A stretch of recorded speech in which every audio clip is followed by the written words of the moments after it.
Good evening, everyone, and welcome to the Freeman Files here on the J Free 906 podcast channel. Mike and Shannon back at it again. How are you guys doing?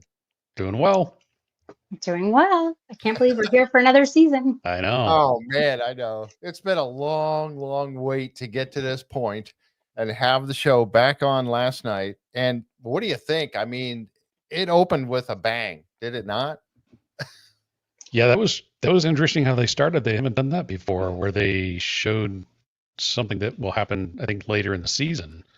Because end of September, I think it was. And then it went back to 3 months prior, which would have been the beginning of the filming season. So they're letting us know. Interesting. Kind of got us hooked now.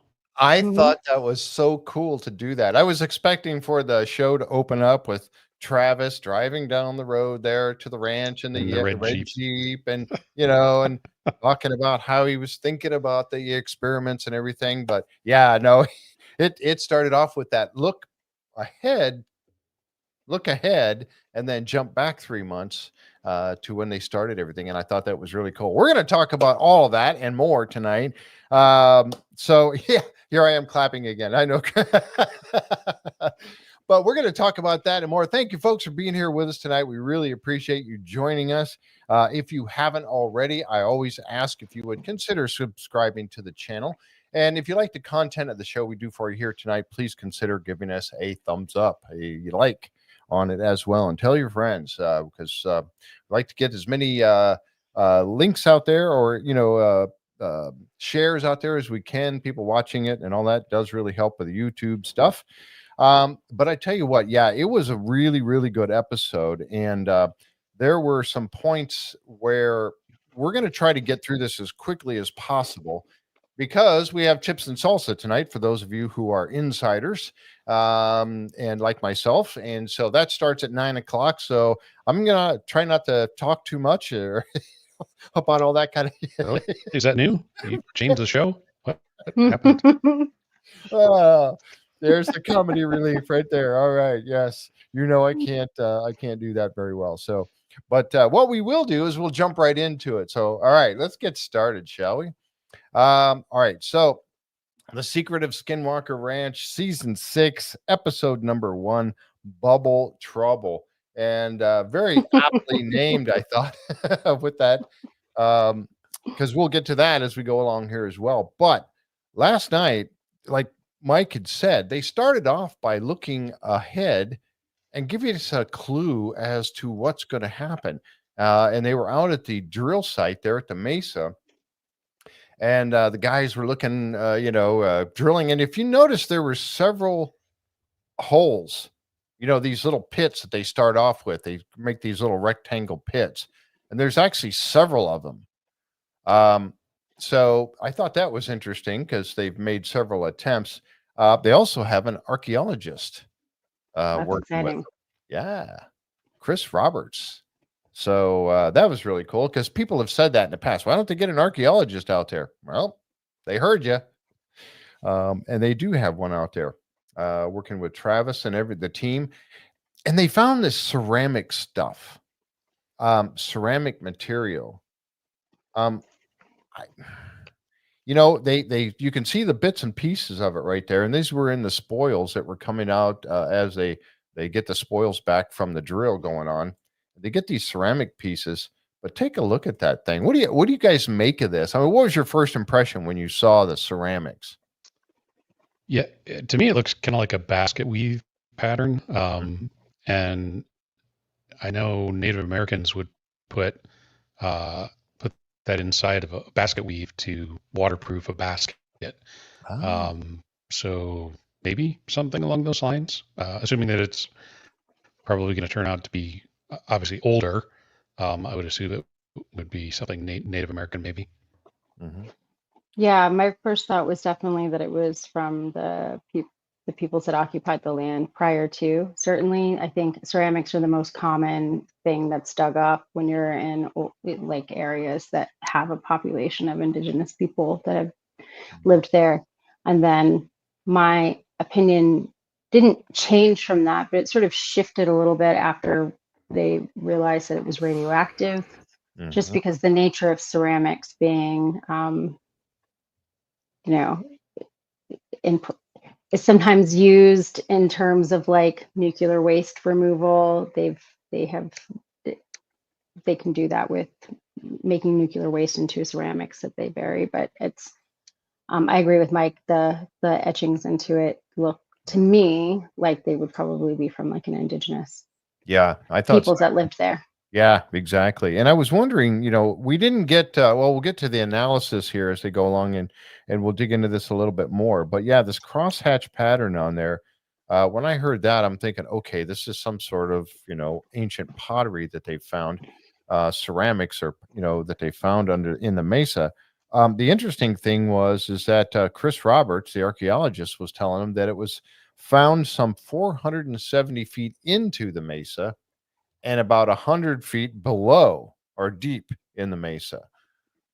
Um, and we've talked before about the possibility of caves. Chris Bartell was out there, and he talked about how there was an opening or a cave in this general area of where it looks like a collapse has taken place in the one spot. But so that's pretty deep. Now, if there was caves in there, then there you go. That kind of makes sense. You got pottery that was in a cave, possibly that is now a collapsed cave, and you're pulling this pottery out that was, from the indigenous peoples. Parts of a space shuttle, as Tanya says. Is it possible? We didn't find out what the makeup of this was, but then the radiation. When Eric took his meter that he had, and he did kind of a baseline, was getting 37 to 68 CPM. Then all of a sudden he brings it over to this, and it picks up 105 right off the bat. So that, I was thinking, okay, why would it have radiation to it if it wasn't part of some sort of a spacecraft or some other manufactured material? Then why would it have that if it was maybe in there and there was something radioactive that was absorbing? Is that possible, Mike? Yeah. Yeah, Yeah. it could be absorbing something that's radioactive. The radioactiveness could be coming from something that is radioactive inside the mesa, and it's just near it. So it could be that it's natural. You know, pot shards from Native Americans, and there's something radioactive inside the mesa that's radiating it, and it's picked that up. And there it could be that could even be natural too. But you certainly would also pick up radiation if you had been in space. So I think Mhm. everything's on the table. You gotta wait until we learn more about that. I think that was a pretty nifty little storytelling hook to keep us watching the rest of the season. Not like we weren't gonna, but Yeah, like we were going to anyway, right? right? But for those people who may not, or maybe looking into Skinwalker Ranch for the first time, or maybe returning after once or twice looking at it, and you see something like that, you're like, okay, man-made materials coming out of deep in the mesa. That's interesting. Then they jumped over pretty quickly to this picture, and this, of course, was when Jan Franke was out on the ranch, and they were going back and forth on top of the mesa, and they were collecting data, and there was these anomalies in there that looked like some sort of I don't know, is it a structure of some sort, or yeah, who knows what exactly this is, but this was the data that he had collected when he did his ground penetrating radar scans across the top of the mesa. And then you have the material that was found in previous seasons. That piece right there in the middle that you see, and here it is here. And it was a thin piece of material that again had what europium, and I forget what the other material was now. It's um, I I used to have this on the tip of my tongue before, but europium and something else that was in there. Somebody, Jim Kelgard, would probably, hey Jim, how you doing? He'll probably jump out and tell me what it was pretty quickly. Tellurium, there he is. Thank you, Jim. Again, those are materials that they use in the construction of like the space shuttle and stuff like that, right? So why Yeah. would that be in there? to me, that would be something a little more modern and maybe brought with it something radioactive and could have then radiated those ceramic pieces. But clearly there's either been a cave that is now collapsed, or there's still a cave, or I still think the other possibility is we know there's water running underground. There's an underground river that comes down from up north, and it could be washing particles down the into the mesa, and it just gets stuck there, and they just happen to be going through it. So to me, that's still a possibility. Something's putting it in there. So we'll see. Yeah. And something that is either being exposed to radiation, as you see here. This is the meter that Eric was using, and thank you for Eric for jumping in there and telling us palladium. Yeah, I forgot about that one. And picked up the radiation on it, so it was absorbing it, or it already had it. We don't know yet. We also don't know exactly what this ceramic material, what it's made up of, and hopefully at some point we'll get that as well, that detail, because that's a very interesting piece of the puzzle. Yeah. It feels like might be a combo deal of things. Yeah. And more information from the archaeologist. I'm sure he knows if that is typical for the Native Americans that were in that area. Yeah. That's what Go ahead, Jeff. Sorry. No. I was just going to say about him being there. I don't know. We don't know this gentleman yet. Chris Roberts. Is he local to the area or what? We'll get more information on him as we go along here, I'm sure, as he's introduced to the ranch. Of course, we were looking at 3 months ahead, so we'll get more information when he's introduced. Go ahead. What were you going to say? I was just going to say, it's always so much fun for us to come up with these theories at the beginning of the season and then have the team know already what's going to be revealed, and have us just going, oh, we were way off base. Yeah, that happens. Speculation department. Yeah, I had that up. Yeah, I do. Sometimes I hit it, and sometimes I'm way off. So who knows? Yeah, that'll be fun. Yeah, it always is.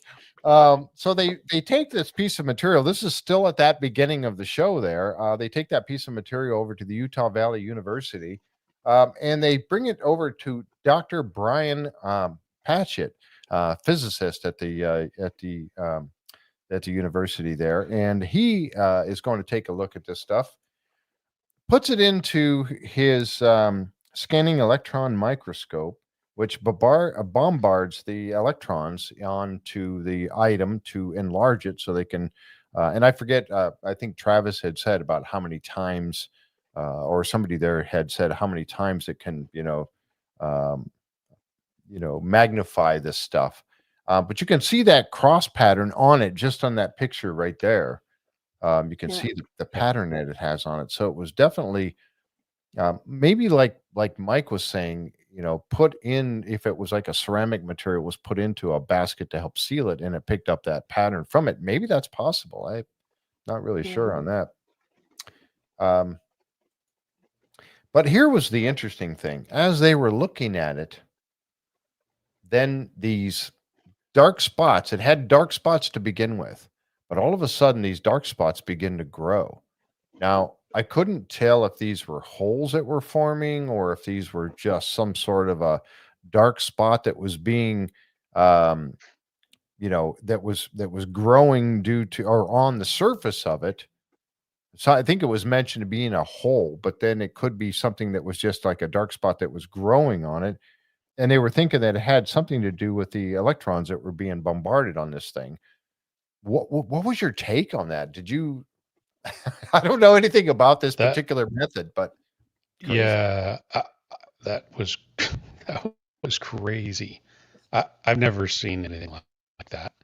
Yeah, there's an earlier picture. I think that was one of the first pictures. And then the longer they had it scanning, the bigger those openings or holes or whatever that is started to get. And then they came up with the idea to shut the microscope off and stop bombarding it with electrons, give it a second, and turned it back on, and sure enough, it had gone back to how it was before. And they did a side-by-side comparison of that. That's not normal. So That's not normal. to be clear, it was like the picture on the left, and then it changed to the picture on the right, and then it went back to the picture on the left. Essentially, not the exact same thing. Correct. So it did make me. What does this say? Material transfer rate. Yep. Elevator readings. They're porous. Could be It's exactly picking what it up. that's exactly what I was thinking. Mhm. So when I saw this, I was wondering if it wasn't just a reaction from the instrument they were using interacting with the material itself that caused it. Mhm. Granted, they said that it sort of like repaired itself. Yeah. And I did write that down. I wrote down exactly what they said. Dr. Patchett had said, "This stuff is fixing itself." That was his quote. And then Travis immediately said, "Yes, it's healing." That's exactly right. Again, without the further analysis on this, I mean, we're and of course we know, and folks, I got to tell you that, working with these production companies from on different shows, we know that they edit according to their own liking. Now I know that their Skinwalker Ranch team has more input on how that's done than some other shows do, but again, the editing, you have to be very careful sometimes with the editing of words, but these were laid out exactly the way they had said these. Two quotes from Dr. Patchett and also Dr. Taylor. So, was it repairing itself? Did it go back and it was regenerating of some way, or I don't know. That's pretty interesting. That's a huge. That would be an enormous statement to make. Enormous, like the biggest statement of the series, I would say, if that is in fact what's happening. Yeah, that's an interesting, PJ Thompson. That's very interesting. The apparent self-healing properties made me think of the former sheriff talking about the metal they presumably found years ago on the ranch. Good point. Thank you, PJ. I appreciate that. Yeah. Let's get this one up here from. That's what I was thinking too. Go ahead. That it was changing. No, are you putting up? That's exactly what I'm. Yep. Yeah. I attest to the effects of electro beam injection charging from my years of chair time on SEM instruments. There are multiple possible causes for what we see, as always. Thank you. That's exactly what I was thinking, that I was interacting with the actual tool for it to go on and off like that. Yeah, and then return once the electrons were shut off, then it returned back to its normal state. That's pretty wild. Right. Yeah. And it's times like this where I'm thinking, okay, I've got to do some research on this. I'm not the engineer guy or the guy that generally would look into these things. I have no idea.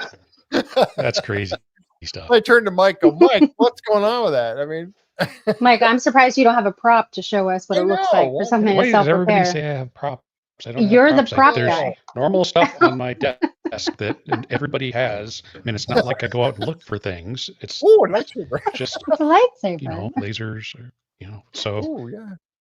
But everybody has that stuff. So. Well, yeah. I have a few props. I don't know what you're talking about. I'm really surprised you don't have a scanning electron microscope, Mike. But anyway, it's in the basement. I can't bring it up. Oh, it's in the basement. Oh, okay. Yeah, that makes sense.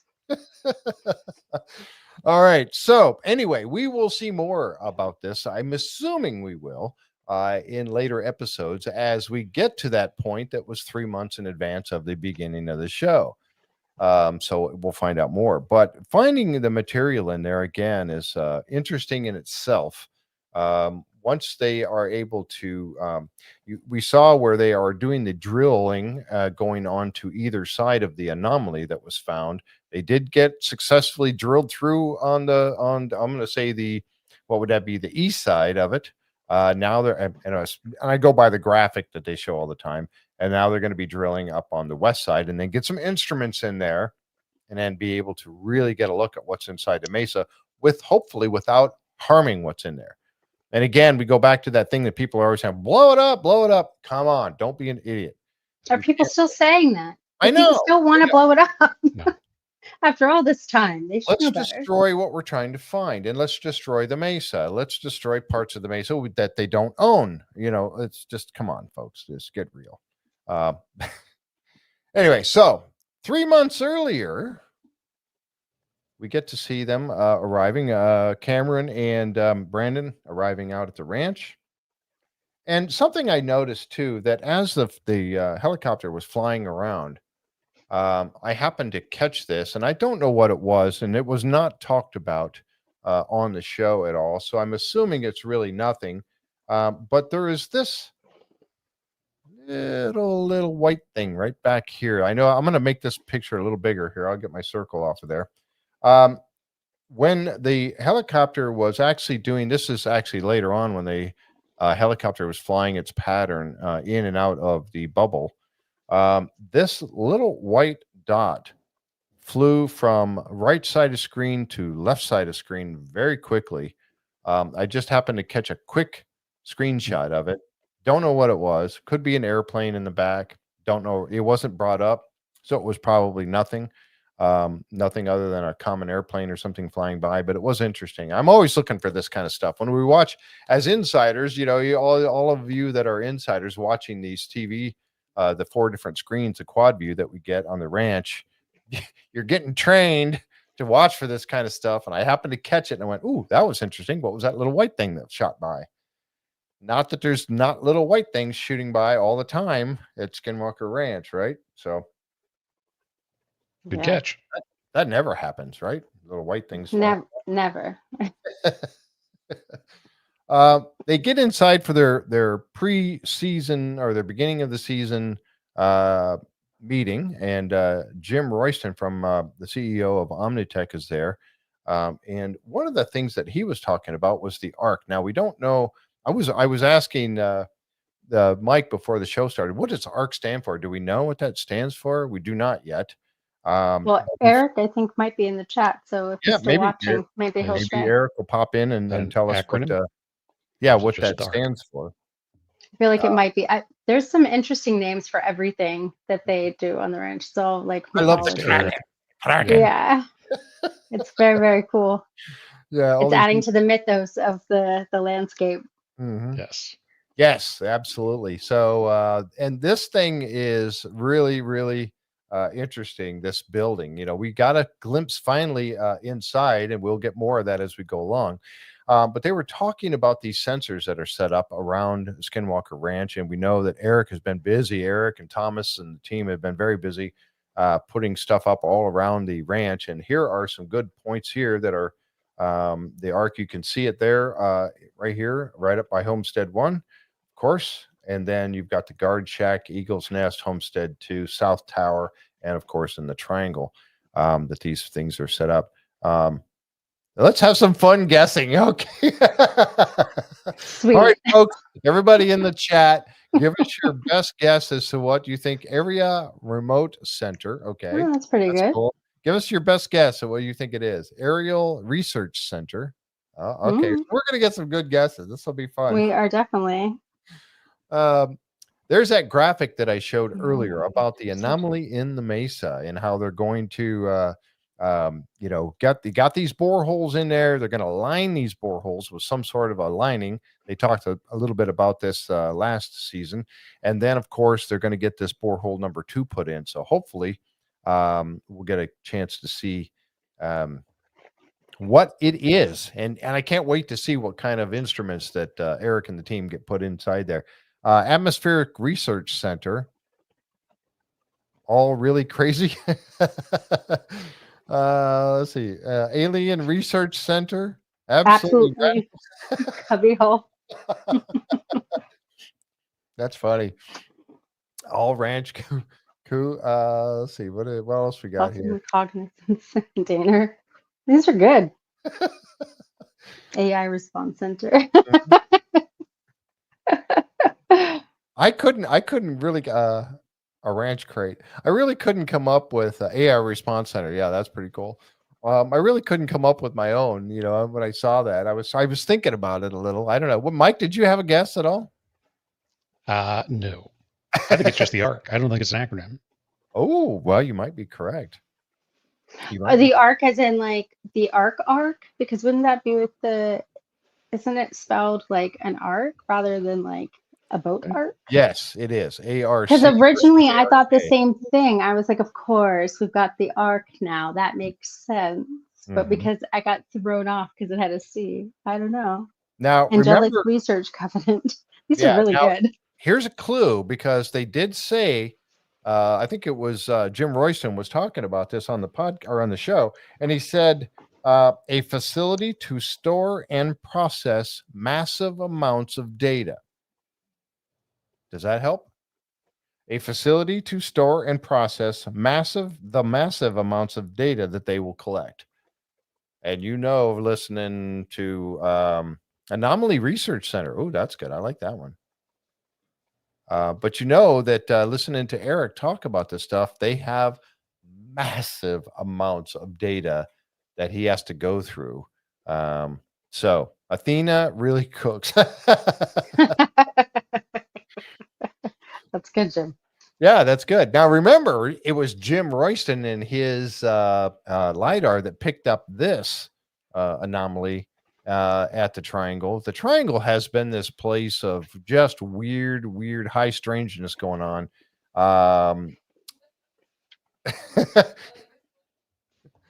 Alien repository cooler. Oh, that's really good too. Astonishing robust computer. Astonishing. I like that. Yeah. Boy, these guesses are really good. Really. So this was one of the pieces of data that was collected from a lidar that just blew me away, and I'm still this thing here still fascinates me. I know that Mike and we had a heck of a time talking about this before. Yeah, that doesn't No doesn't make returns any in the center. sense. Hmm. Yeah, the ring, the dark spot in the middle, none of that I feel should like I happen was that way. also part of that conversation. Oh, were you there? I don't know. You. I, What do you I think? Oh have yeah, a memory of it. 100%. I like, it feels weirder now, right? Like now that we've got this thing that would fit nicely into it. Hmm. Um, Yeah. hmm. Yeah, that's really interesting what whatever this was that was picked up or whatever it was. We talk about the radar or the lidar returns, and the lidar return not getting any return in that space in the middle. Why would something like that happen? Um, Yeah. just we still don't have an answer to that. I don't know that the team does either on this particular thing. But what it does tell us, that and the data that's been collected going on forward, is that this triangle area is definitely, hmm, this bubble is definitely there, but what or who is causing it, we just simply don't know. But the data from this area is just phenomenal, absolutely phenomenal. There was also the laser that was shot up into the sky and then stopped at about 2,000 feet up. Alien Return Center. Well, that was good. So why would that happen? And why did it double up there at the top? You had the two little crosses at the Mhm. top of that laser shooting up there. But why did it stop at 2,000 feet like it was hitting something? I mean, I think we now know a little bit of I, why. I think so. I think we do. It's so precise. It's such a Mhm. precise measurement. Like otherwise it would be, if it was even a little off, it would seem like, oh, that's strange. It's Mm. coincidental. But to be such a precise overlap in measurement is very compelling. Yeah. Well, that's why it's good to collect all information because you never know where a pattern is going to emerge, and that 2,000 feet seems to keep coming up again and again. Mhm. Or Yeah. 610 meters, which I think is roughly 2,000 feet also. Yep. So yeah, so that's what Eric had said during during the show last night. 610 meters. Yep. So that comes out to about 2,000 feet, but 2,000 feet high as well as 2,000 feet in circumference. Pretty amazing. they originally thought they talked about it being a cone when this was gathered from Pete Kelsey's lidar data. I'm sorry, terrestrial lidar data that he had, yeah, they had taken with the ground-based units, and it showed that dome or cone over the triangle area, which again blew everyone away. But Eric went and he took the data, and I forgot how he actually said this. He extrapolated the data, put it together in such a way that it actually shows a bubble or a dome versus a cone. This I thought, and I used this picture for tonight's thumbnail on the show because this, and as soon as I saw it, I go, that's the thumbnail right there because this is an amazing picture of the data points. Yeah, 2,000 feet radius. Yeah, thank you.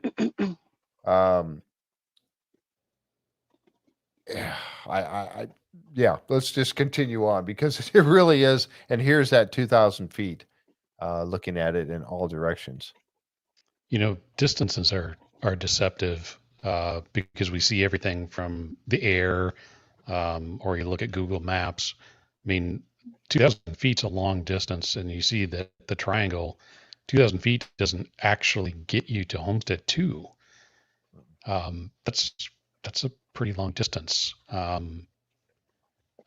It's just kind of helps put it in perspective when you put measurements on there to see just how far things are from each other. Right. Yeah. So 4,000 feet in diameter. So yeah, 2,000. Yep. Thank you, Alan. Appreciate that. So interesting. And this was from the data that Pete had already collected. So, and then they go outside and here comes Pete and he has along with him a Irene Radcliffe that was with Faro, and she's going to be running some of the terrestrial laser scanners that they have at Faro Conducts. They called her, let's see. Oh, wrong page here. And I got to get to something that that Eric had said too in the chat today. So, shoot, I got her name written down here and I lost it for a second.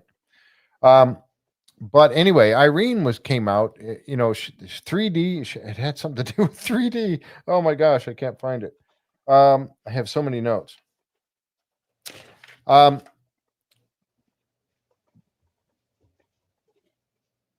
But what they're going to do is she's going to help do some experiments there at, I don't know what Faro, I didn't look that up, Jenny. I'm not sure what Faro. I can look it up. Yep. Oh, there you go. Shannon's doing her homework. Do my homework on in class. Right on the show. So makes the LiDAR scanners. Oh, okay. Oh, right from the manufacturer. Whoa, okay. There we go. Thank you, Jim. She's going to come out and help with the data. So she's an expert in all of this stuff. And so this is going to help to get her expertise on what's going on. Because of course, Pete goes back to the manufacturer oftentimes and says, hey, look what I found. Look what I got. Is this the unit malfunctioning? Or is this something that you've seen before? Let us know what you think. And they generally come back to Pete going, we have no idea. We've never seen that before. And that's kind of what Irene said. The stuff that Pete has, we've never seen before.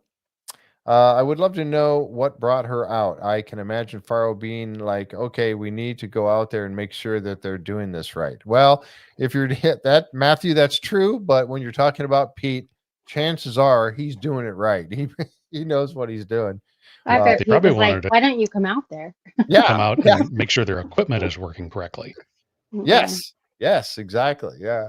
Validate that. Yeah. So it was pretty cool. So they get everybody together. So she's going to be working on Irene's going to be working on the ground there at the triangle, along with Travis and Caleb and also Thomas Winterton. While Pete is going to do his acrobatics and hanging out of the open door of the helicopter. doing his scanning as always. The guy that daredevil that he is. And one of the interesting thing about this, and it was funny, and I go back to a moment while they were sitting in the command center, and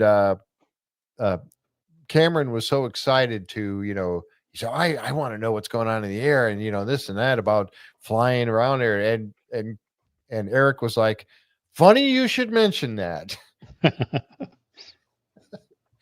because you're going to be flying today. So yeah. Always hanging out of that helicopter. Yes, he is. Mm-hmm. It was nice to see him in the first episode too of the season. Normally we don't get Pete right away. I don't feel like. Yep. So it was nice to see him there immediately. Yeah, I agree. So some of the things we were kind of wondering what all equipment is going to be attached onto this helicopter, because we know that Eric loves to put all kinds of stuff on there. Why not? While you have it, get this thing loaded up with sensors and things of that nature. So we know that it has the slam scanner that's mounted on an arm sticking out from the helicopter. That was good to see that they put the slam scan out there, because when he did that last time, he was holding it. He was holding it and ended up saying that they couldn't necessarily rule out an artifact from the helicopter rotors. That there could be some sort of interference with the laser scanning. So to get it out a little bit further, I think was a good idea, and that freed up Pete to not have to be leaning out himself. I know. Can you imagine doing that? That would be hard. No thanks. I like the door shut. I don't think Pete cares if there's doors, to be honest with you. I'm surprised he hasn't strapped himself to the bottom of the helicopter yet. Next season. Maybe next season. Maybe next season. Yeah. Maybe next time. Well, you said you wanted the parachute. You said you wanted the parachute down. Who, me? Me? Yes. I said that? No. I think I have it recorded, actually. I certainly did at one point. How young and naive I was. Yes, jump out of a flying helicopter and parachute down through the anomaly and see if you disappear. No. Show up in somebody's backyard in Ireland or something. That does sound like something I would say, but I'm going to deny it now. Oh, okay. All right. But what's cool about it also is that, you put all this equipment onto the helicopter, fly it back and forth through the anomaly, and see if anything changes. Mission Impossible, Pete Kelsey edition. Yeah, I like that. Yeah, that's very good. It's fun to lean out the door of the H-130 at 5,000 feet above ground level. Yeah, I don't know. Nope. No. Bungee jump through the anomaly. Oh, that might be fun. Until the cord pops, or that there's a thing in it, like in the laser. Yeah. And you're just. Yeah. Yeah. You end up in, like I said, you go through it like that one rocket. Remember the big rocket that just disappeared? They never did find it. Yeah. It went through the portal and it ended up in all this other stuff, like that big black medicine ball they never found.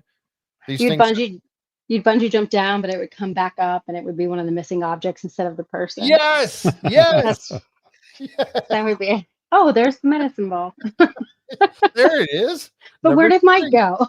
Yes. I'm not going. What? No. What? I think I remember you saying, because you said at one point you wanted to do that. Absolutely. Right? I feel like maybe you did.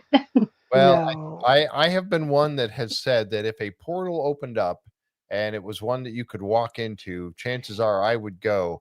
But now somebody has, kind of said, no, you're not doing that anymore. Because I got overruled. Yep. Stuntman landing pad in the triangle. Jump out of the helo wearing nothing but sensors and pants. Well, thank you for the pants.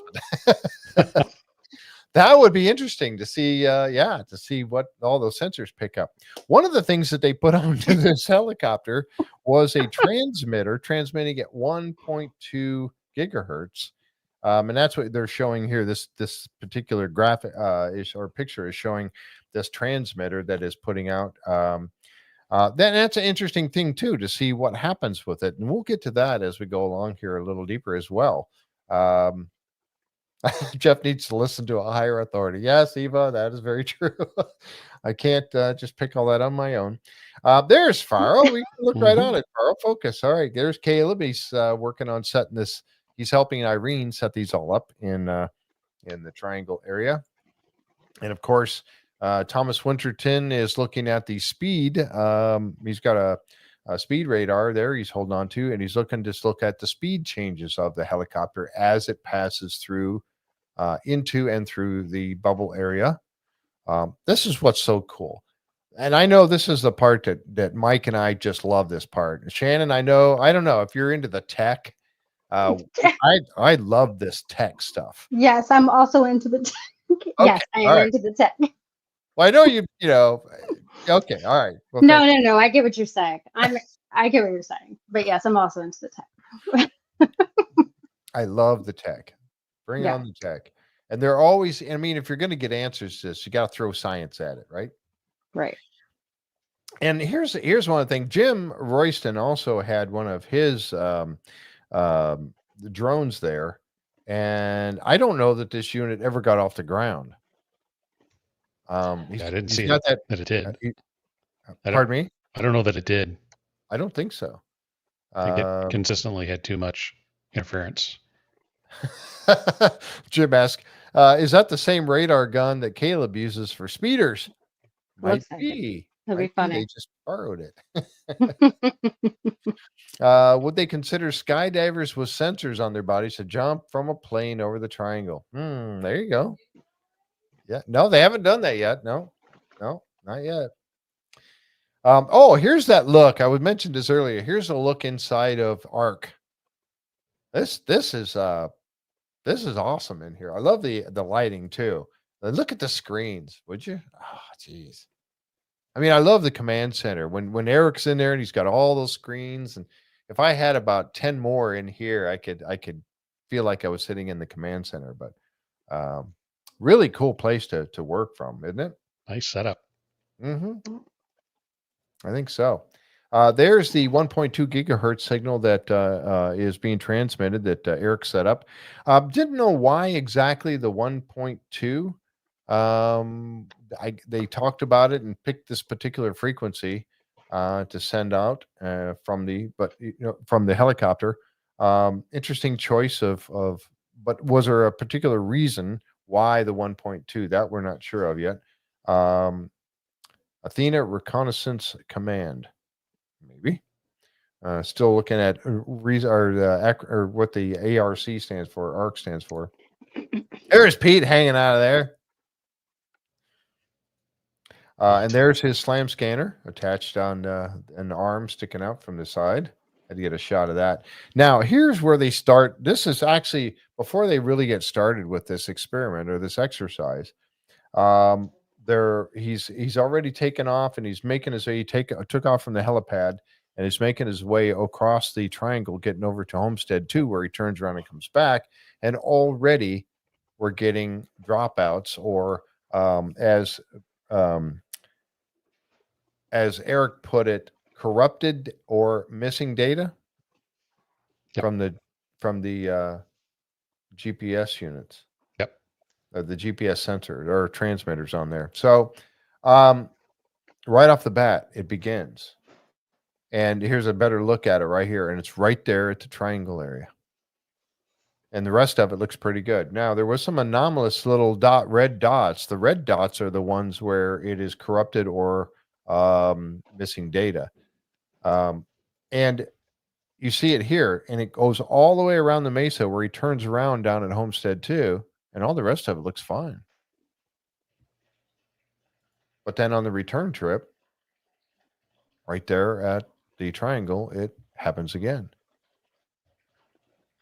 And this continues to go on throughout the exercise. Now, you see this one up here. I wanted to point out a couple of these. So you got one up here.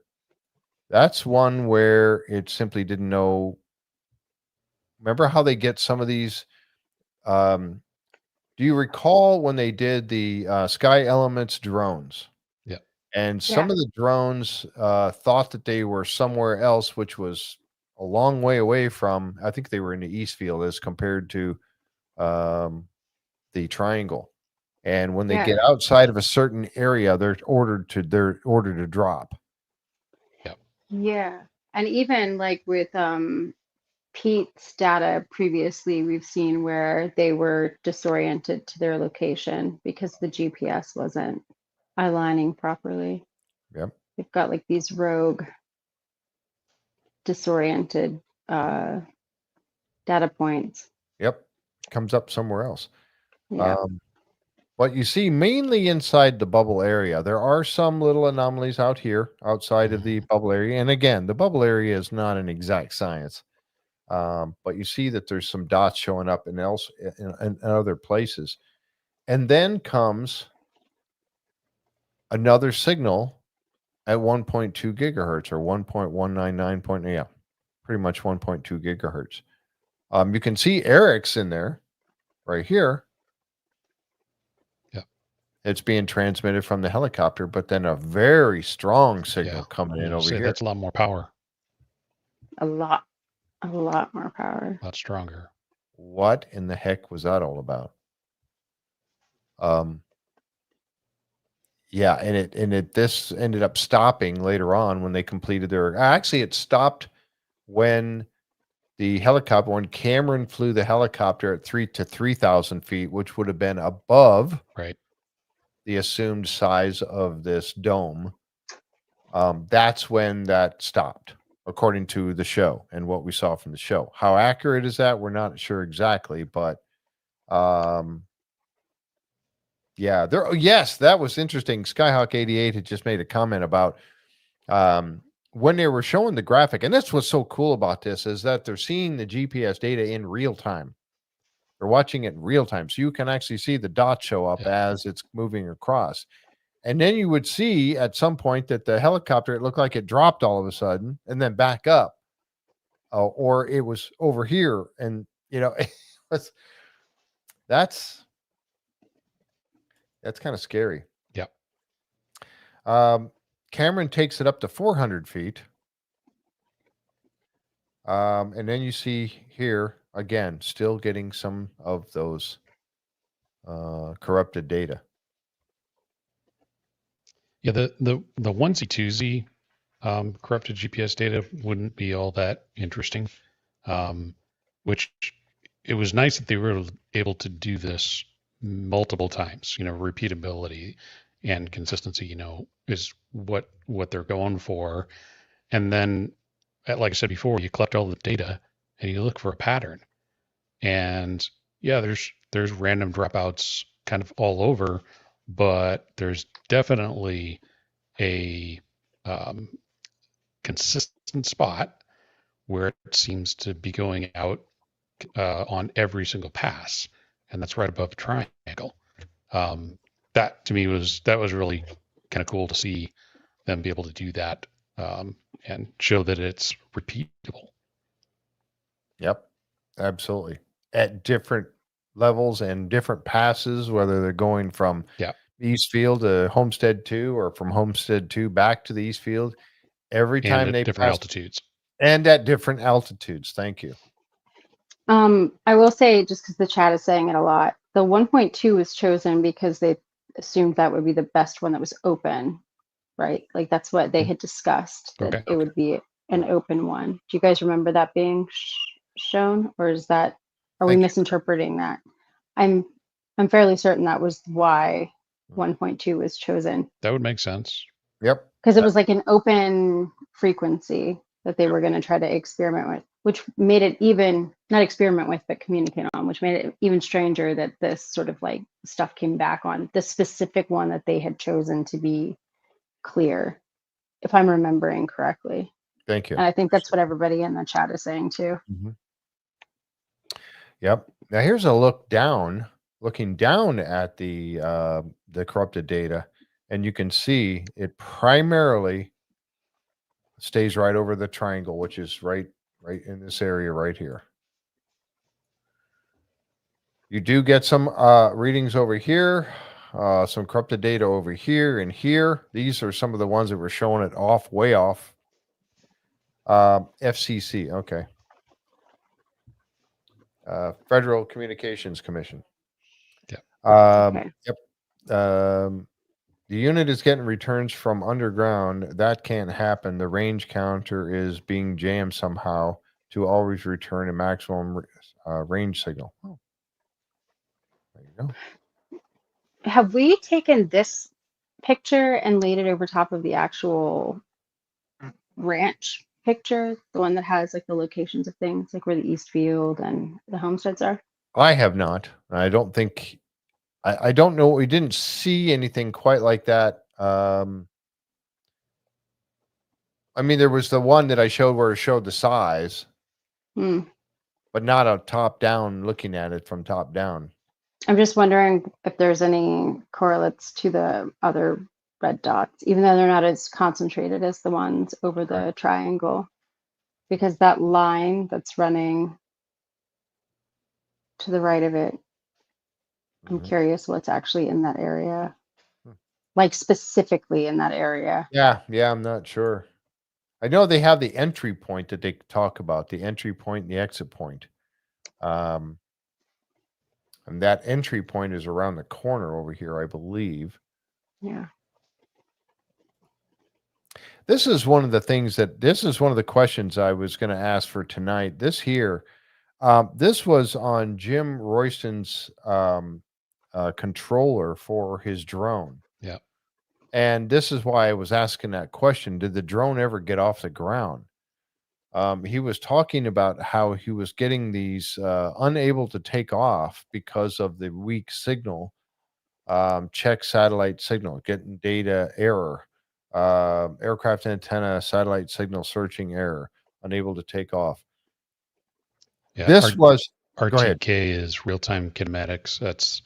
That's a stationary GPS pod that helps error correct for the drone, and even it couldn't get good signal. Yeah. And so he never, if he never took off with this drone, and then he said he was talking about how that it was being affected by the helicopter flying in and out of the bubble area that was affecting the data or the signal of his drone that was sitting on the ground. Yeah. Now that to me opened up a whole extra can of worms here. I mean, if I'm understanding this correctly, the drone was just sitting on its little plywood pad there and never left the ground, and yet it's still being affected by the helicopter flying in and out of the bubble. Yeah, that was again another thing that was really good to see them be able to repeat. Just like he said, every time the helicopter was inside the bubble, he got those errors. Every time it left the bubble, they went away. So the helicopter being in the bubble was causing something to interfere with the GPS signals from the various satellites, and did it consistently anytime the helicopter was nearby. Yeah. That's crazy. That shouldn't happen. No, it should not happen. Unless Why you're would on it have Skinwalker to Ranch, be and then that's okay. like that? I don't know. I mean, that to me, that's a whole nother, as I said, can of worms to this mystery. But then once it went to 3,000 feet, the helicopter with Cameron and Pete Kelsey in it went to 3,000 feet. It all cleared up. Yep. That was the best part, because then you know for certain that all those other times it's related to the altitude and distance. So how far away the helicopter is from that sort of center point at the triangle. And you can get out of it. And once you get above it, then everything goes back to normal. So it gives you a good indication of boundary of that effect. Yeah, absolutely. And that's why I had made the comment on the title the way I did, that this bubble, I think personally they've proven that this bubble exists. Yeah. What or who is causing it? Still don't know. At this point in our season, watching in episode number 1, we still don't know. Maybe they figured this out by the time we get to the end of the season, but this is crazy. It's really exciting because now Yeah. there's so much to play with within that bubble area. I feel like for me, honestly, this was the most exciting episode, I think. And it's taken 6 seasons to get here, but the payoff is pretty remarkable because having it mapped out like this, and then I'm sure you're going to get to it next or very soon, but then what Pete came back with Underground, like, this is just remarkable. I don't have any other words for it other than like being, this is it. This is so exciting. I feel like it's all been leading up to this, but to have like something that you can really work with, like, okay, this is the area now. Exactly. With some like parameter. It's really, really exciting stuff. Yeah. I agree 100% with that. Absolutely. Because now you have a spot. Now you know that something's going on here. I mean, you've done it. You've thrown all these different pieces of technology at it, and everything is telling you there's something here. So keep going with it. Yeah, and I see that Eric, I see you were talking back and forth with him a little bit there, but yeah, he talked about there were data points outside of the spherical area.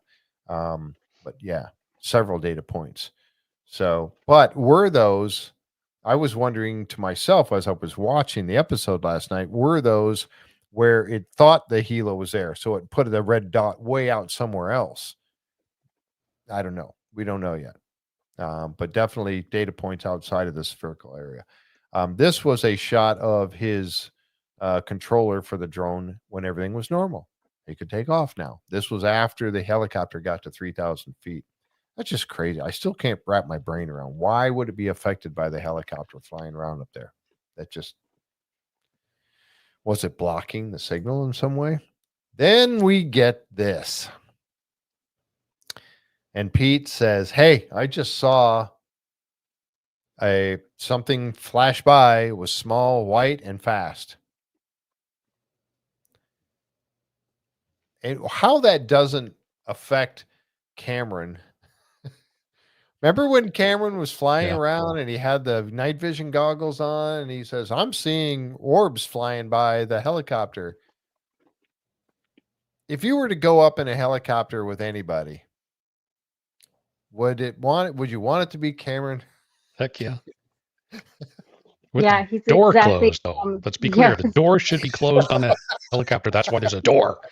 However, if the door were to be open, that's exactly the type of helicopter pilot you would want. Someone who could remain completely stoic in the face of like and he was anomalous white TikTok.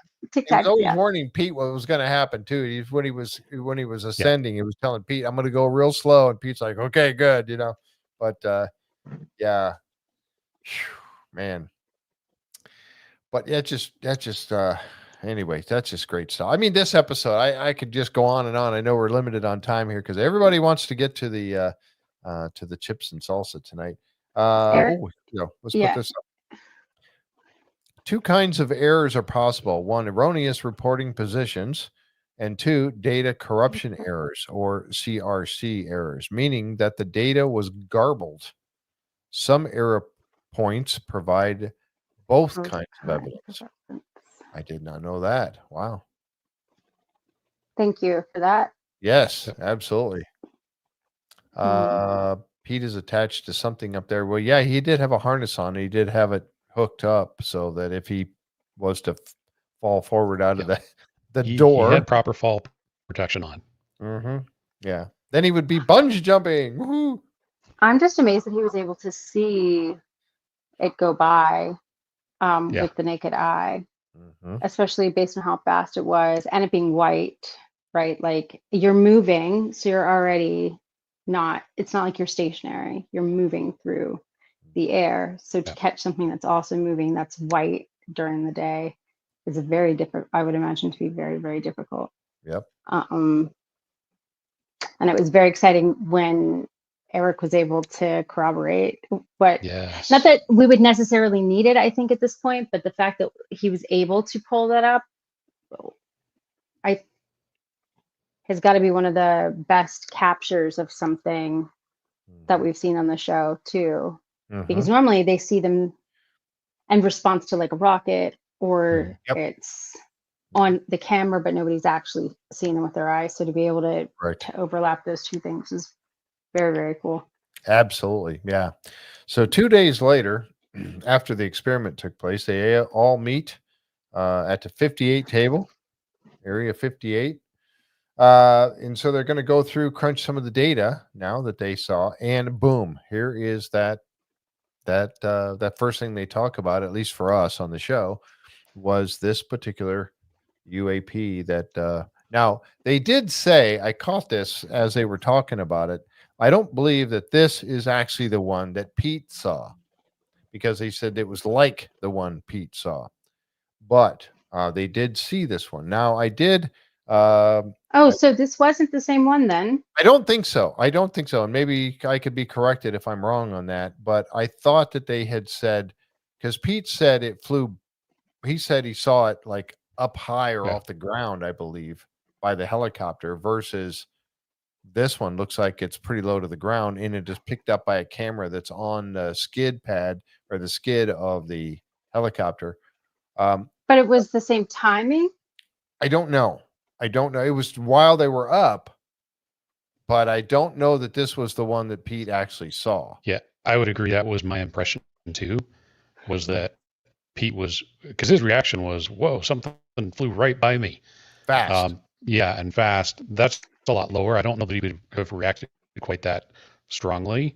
I think what Eric did was, in anticipation of such an event, put a camera on the underside of the helicopter pointing down and caught something that was the same as what Pete had described. And I know a lot of people watching be like, oh, it's just a bird, it could just be a bird. After looking, keep in mind, as much as we look at the cameras on Skinwalker Ranch, Eric looks at them a lot more. You can see wing flap easily on birds. It's even on small birds. It's interesting how much you can pick up and how much you get kind of calibrated to what you're seeing. That was no bird that was moving consistently. There was no, you'll get pixelation around an object like that if it's got wing flap. Even if it's really fast wing flap, you'll still see pixelation that indicates wing flap, even if it's too fast for the camera to pick up on. And sometimes you'll actually see the wings if it's a bigger bird or it's closer to the camera. That didn't look like anything that would have been a bird. So I think it's still a good catch. So first, you guys just let me talk about it. Like, it did happen at the same time and you didn't correct me. Second, if we're saying that it was during the same like time frame, though, like the same day at least, yes, it could technically be the same one, or it would imply there was more than one, right? But it just wasn't aligned with when Pete saw it. So I retract my previous statement that you guys let me just continue on with. Appreciate that, guys. And okay, well, it's still very, very cool. Yeah, it is very, very cool, because I think that it proves that one, I think it validates what Pete saw for sure, and it could very well have been the same one moving, and it does validate what Cameron was seeing last time when he was flying with the night vision goggles on. So to say that this was it was seen and caught, I still think that what you said is valid there. I generally do not mount cameras on the helicopter. The production folks put them in place. And yes, this was collected during the cited time frame. There you go. Excellent. Okay. Perfect. All right. Now I do have a little clip of this, and I have to be again very careful with this stuff, because I'm sharing some stuff from the show here. But I did want to share this real quick because it was part of what we saw going by here. So I'm going to run this real quick, and you get a couple of quick looks at the actual footage from the show on this particular anomaly. So there it is, flying right by, and that's Homestead 2 down there, I believe. Yeah. Oh, and looks that like it. You'll see it again. there's no wing flap on that whatsoever. No, not at all. Right there it is again, moving across the screen. And here it is one more time moving, and it's got it slowed down. I mean, it's still moving pretty quick, but there's no wing flap there at all. Is it Lucy? It That's what looks I like said. Ooh. Now, the way. Sorry, go ahead.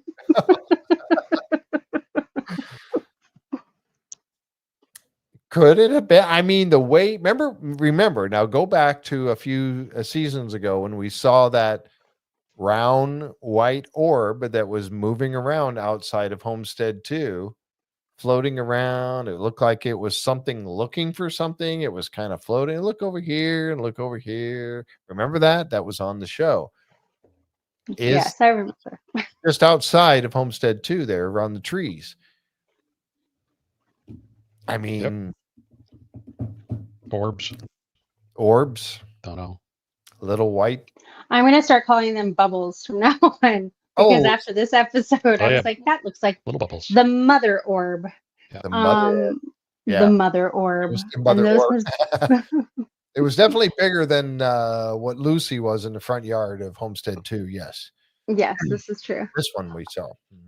The way I never thought that I would have in my knowledge set is how to look for wing flap on anything in a camera frame. Yep. But yeah, I feel like that matched more to the ones that we've seen that have been very obviously not bird or bug. And Eric saying that it was within the cited time frame. I'm fairly certain at this point, somebody like Pete Kelsey would be able to tell if he saw a bird flying by. Yeah. I agree. With the naked eye. And he definitely wouldn't be saying that he saw a bug unless it was an enormous, like, anomalous bug. Man-eating bug. Yeah, exactly. Yeah. That right there, though, I wondered if this one had wing flap on it when they did the right? Yeah. Mike? This one? Yeah. When they showed the shots, I was like, is that one of the ones that does maybe have some wing flap on it because of the blur around it? I don't know. It might have been. This was one that they showed on last night, going back to 2023, of course. That's to me, that's not the type of pixelation you get with the wing flap. Wing flap. No, that just looks really. like looks like cottonwood seed to me. Mm-hmm. That one does? We have a lot of them around here. Yeah, they have fuzzy around the seed, and there's kind of a white center. But just saying that's what it looks like. It still could have been something else. Yep. But that was the only one from the ones that they showed, where when they showed that one from 2023, I was like, I don't know. Again, from staring at the screen, the screen, the slowed down frames. Yep. So that's why I was wondering, could that have been Lucy? I don't know, or Lucy's mother cruising around.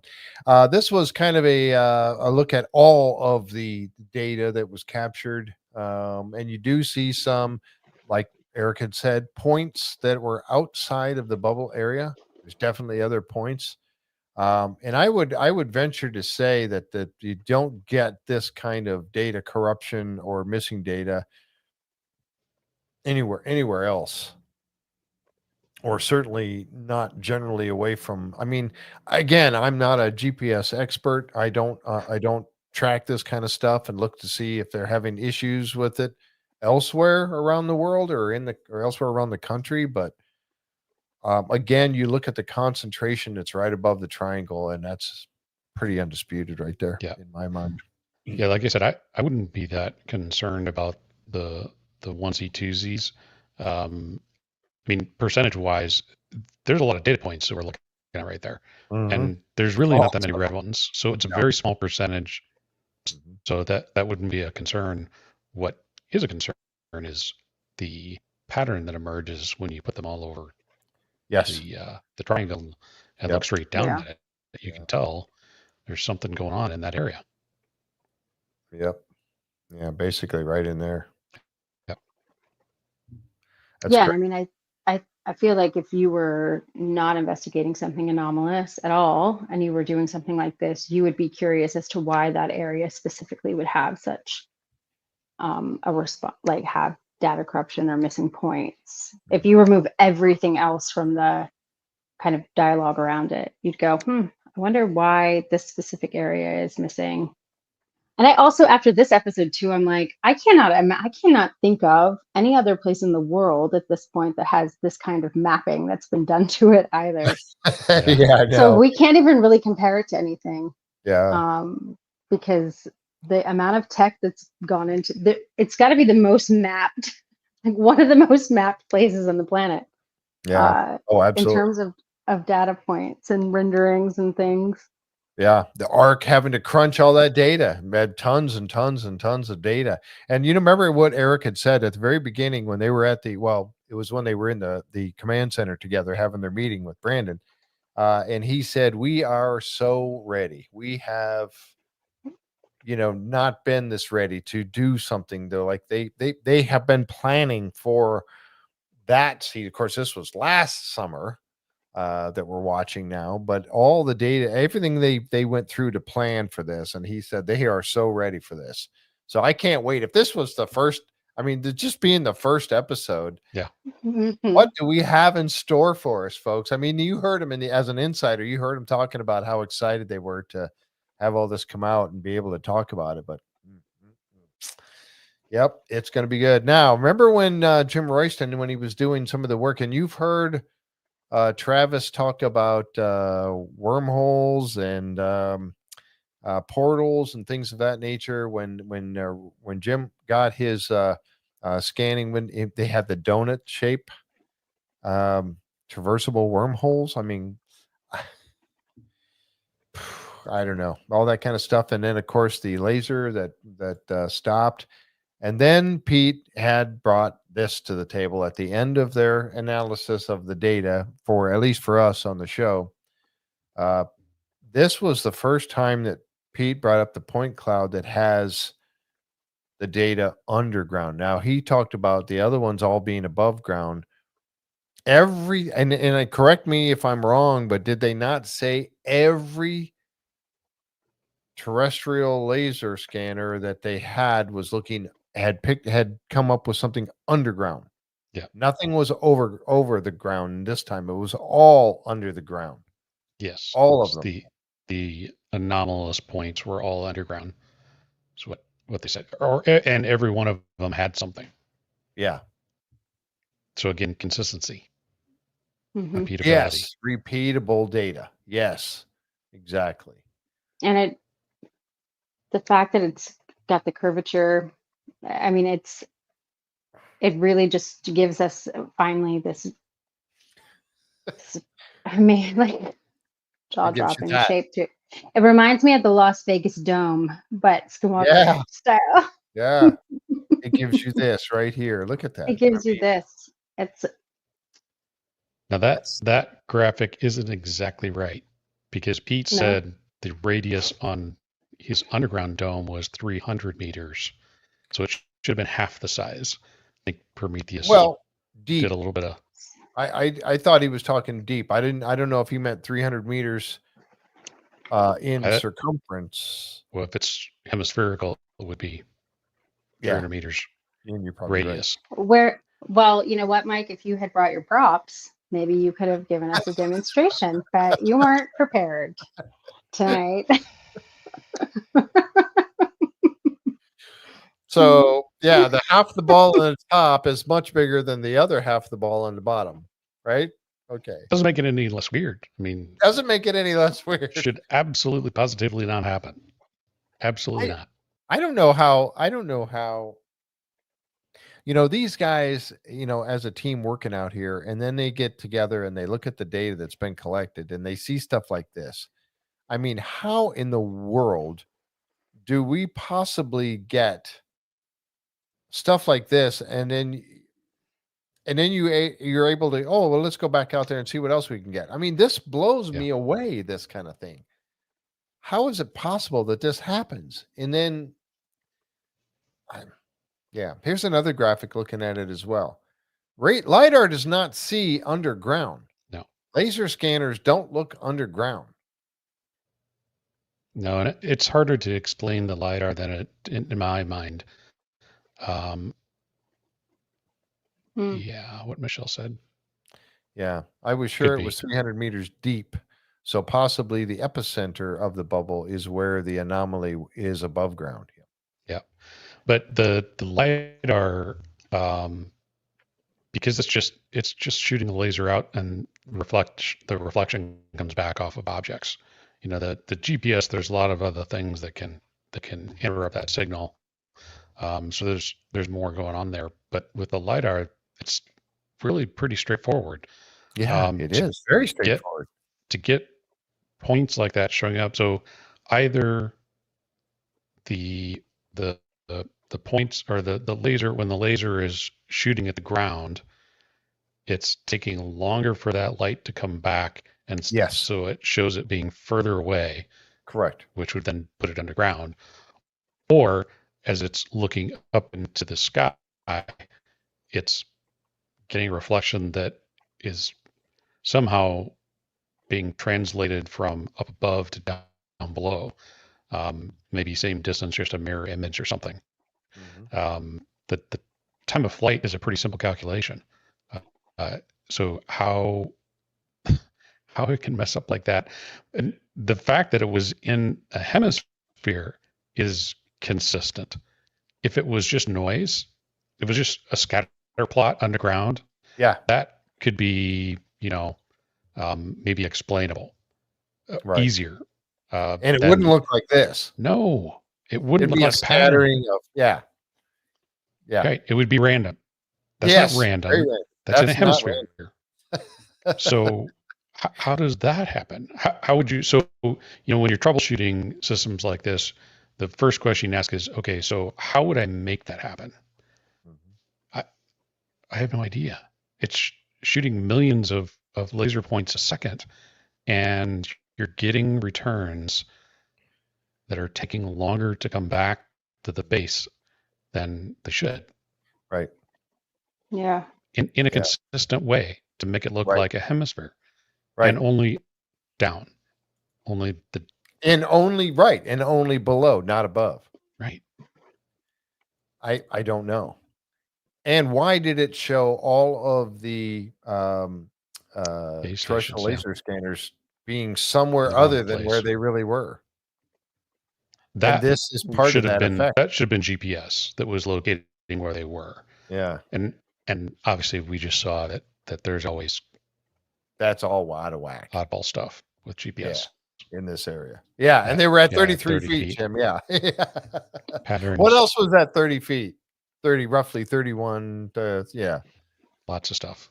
Yeah, lots of stuff. The blob, the anomaly, rockets explode, the rocket explode, diverted. Yeah. The one that, remember when they had the cylinder of the Sky Elements drones and they shot the rocket off and it disappeared and then it showed up again? Yeah. All right. I don't know. I'm at a loss. All right. They had a little clip. Go ahead. Sorry. I was going to say that's a great place to start the season, is at a loss, because we can only gain things from here. Right. Yeah. I did want to ask this, as we're going to talk about the look ahead for the season. They had some different clips of look ahead for the upcoming episodes. I did want to ask this. Eric had mentioned this earlier today in the Skinwalker Ranch YouTube channel. We were watching this stuff today. And he was really curious about what all you thought about this episode that was on last night. Ask about what was seen and considered important. So throw this out to you all real quick. Let us know what you think. Of all the things you saw on this first episode last night, if you can choose what stood out to you as being really, really important in all of this, if I'm understanding his question correctly, and throw your answers out there into the chat, and I'll do my best to to relay these because he's working. He's working right. Ceramic shards in the Mesa. Yep. The dome to protect the Earth from them using the wormhole. The dome. Tim Gallant says the dome. To create the sphere, do you think it's a certain vibrational frequency? I don't know. The ceramic metamaterial. Yes, that was the question. Okay, thank you, Eric. Self-healing ceramics. The most interesting data to me was the Pharaoh devices being shown up in the air. The LiDAR points underground were almost mundane to me. But the devices showing up, I found fascinating. The radiation found in the ceramic shards, the ceramic self-healing, the confirmation of a dome. That's me, AO. That's kind of what I was thinking too. The confirmation of this dome blows me away. I'm wondering about the white noise in their communication. Oh, remember that too. Remember the communication being knocked out from the helicopter to the ground. Yeah, there is a known phenomenon though directly under a helicopter. Again, the rotors cause odd effects that will cause radio interference. So when it's directly overhead, and it seemed like that was when that was happening most, that could be explainable. Right. But it's Skinwalker Ranch, so you never know. Yeah. The tagline. Yeah. Skinwalker Ranch. You never know. Skinwalker Ranch. I mean, Yeah. You never know.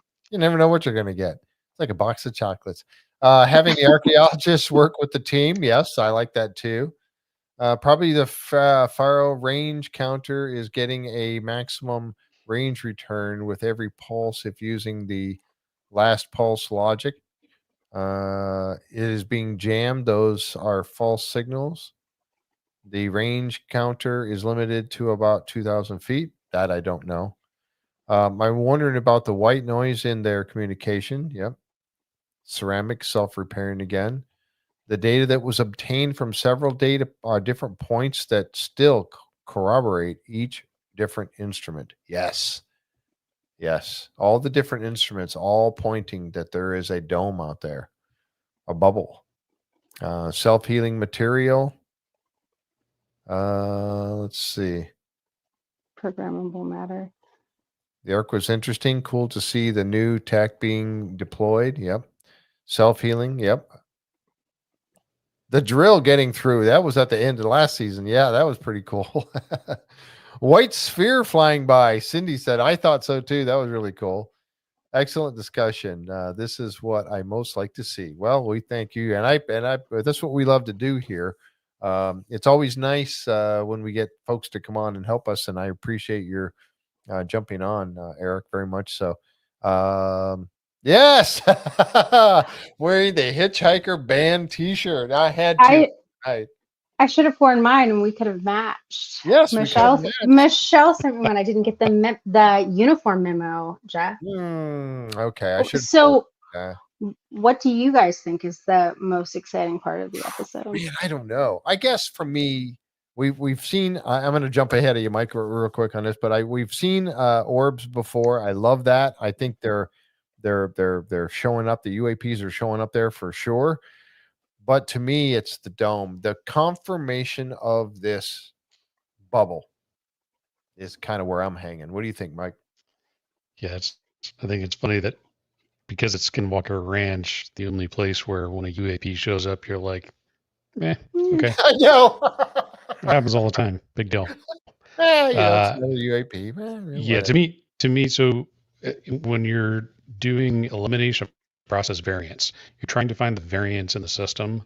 They were able to control the variance by flying the helicopter within 2,000 feet of the triangle and cause an effect. Yep. Mm-hmm. And by flying out of that above and to the sides, they showed that they could make it go away. That's controlling what's going on. So they know now a range that effect and what triggers it. I suspect had they shot a rocket off from the triangle and the helicopter was outside the 2,000 foot range, that it would have also interference and done the same thing. It's anytime there's something in the air within that range, they get an effect that jams GPS and, might affect radio signals and communications and who knows what. That was pretty significant to me. I agree. Okay, in the last couple minutes, go ahead, Shannon. I was gonna say my thing. Yes, I'm sorry. just like no. I was just gonna say yes to the same thing that both of you said, but also not just that, the fact that there seems to be some sort of symmetry, right? Like we're seeing anomalous symmetry, which is extremely compelling. This is something that really leans towards it being not maybe naturally occurring. If it truly is as symmetrical as what it seems to be, if it truly is 2000 and 2000, and we've got this above below type shape that's emerging, that's that part of it, having it be an actual shape is I think the most interesting part. It'll be interesting to see what happens with the ceramics and the radioactive stuff, but I think that could almost, it could be radioactive material that's being absorbed into the ceramics. Right. And those are two separate things, just one thing affected by the other. Right. Yep. That's all. Yeah. Okay, cool. I agree.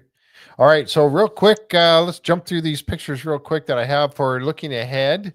We got a couple minutes here before the chips and salsa. Oh, Pete Kelsey, I'm so late. Yes, you are, sir.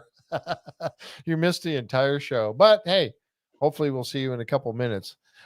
Here's a look at apparently we're going to see them get back in the water again, the canal, because remember they saw that light. Remember when they saw that light? It was on one of the cameras from the helicopter. They saw a light down in the water at one point. That was kind of cool.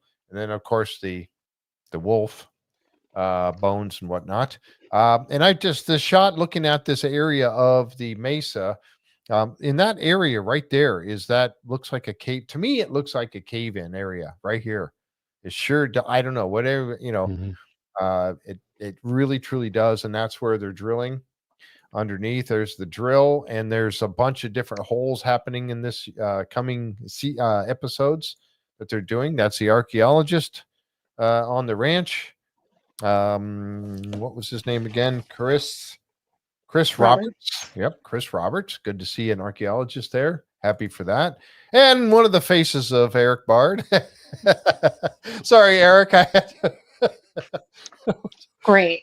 Yeah, I got a little smile because they love to catch him making his "what the hell is that" face. And that's one of them. To be fair, that was everyone's face watching the episode. So. It was my face watching the entire episode. Absolutely. Yeah. More weird bones that we'll find out about in coming episodes. More UAPs again. UAP, yeah, whatever. Yeah. No, definitely very, very interesting. Befuddled face. Oh, okay, thank you, Michelle. His befuddled face. All right, yeah. And then being surveilled. Now, I don't know who in the heck is this, but somebody was flying over, checking out the ranch. Private plane there. And then somebody mentioned this in the chat. Was the systems hacked? Were the systems hacked on the ranch? All the cameras and stuff? I don't know. We're going to find out by, Wi-Fi or something. I don't know. That's not cool. That's not good at all. And then I don't know what was going on here, but were those drones flying in the sky? And I don't know what this was. They didn't really say, but stay tuned. Hopefully it was planned that they're doing this. Yeah. I hope it was planned. It's the cone of drone. The cone of drones and fire falling apart there or going haywire. We've got a lot, folks. We've got a lot to look forward to coming up in this. And this is what are we getting? 15 episodes? 16 What? episodes. 16. 16? Yeah. Wow. Yeah. And they're already jammed packed in the first episode. This is And going to the be first, if crazy any ever like season. this first one, it's going to be a wild ride, folks. Yep. It's time for the chips and salsa. Yes, it is. Thank you, Linda. Sky Elements has fireworks attached to Nice. drones. Travis and Jay saw them at Comic-Con San Diego and wanted them on the ranch. Who wouldn't want them on the ranch? I mean, the Sky Element stuff is just wild. So, all right. Thank you very much, Mike. I appreciate it. And Shannon, Yep. you too. Thank you so much, Christina, for doing your work over there, moderating the chat. Appreciate it. And folks, thank you so very much for joining us here tonight. We're going to do this every Wednesday night, 7:30 p.m. Eastern. We're going to be talking about every single episode of The Secret of Skinwalker Ranch, season 6 going forward. And man, hold on to your hat. This is going to be a wild ride. And with that, we're going to say goodnight because we got to get over to the chips and salsa. So sorry to cut and run, but we got to go. Thank you again. We'll catch you next time right here in the Freeman Files and the J Free 906 podcast. Good night, everybody.